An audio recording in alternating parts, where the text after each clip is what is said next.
मुल्क को बचाने के लिए मुश्किल फैसले की आसमान को छूने वाली महंगाई 3.6% पर आ गई। पॉलिसी रेट में कमी से माशी इस्तेहकाम आ रहा है। नायब वज़ीर-ए-आज़म इसहाक डार का न्यूयॉर्क में ओवरसीज पाकिस्तानी कम्युनिटी से खिताब कहा, मुल्क के लिए सियासत को दांव पर लगाना पड़ा तो लगाएंगे। मुल्क है तो सियासत है। 2017 में बात मानी होती तो पाकिस्तान कशकोल लेकर ना फिरता।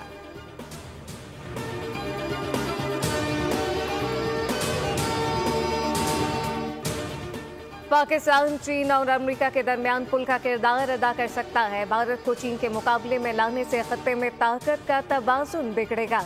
German peoples party Bilawal Bhutto का म्यूनिख में सिक्योरिटी कॉन्फ्रेंस के मौके पर जर्मन मीडिया को इंटरव्यू कहा कि पाकिस्तान और भारत को गुर्बत और बेरोजगारी जैसे चैलेंजेस का सामना है।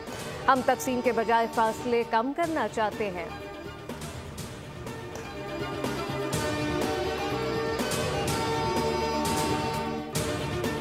वज़ीर-ए-आज़म शहबाज शरीफ की ज़ेर सदारत वफाकी काबीना का इजलास आज होगा। मुल्की सियासी और माशी सूरत हाल पर गौर होगा। ECC और काबीना कमेटियों के फैसले की तौसीक की जाएगी।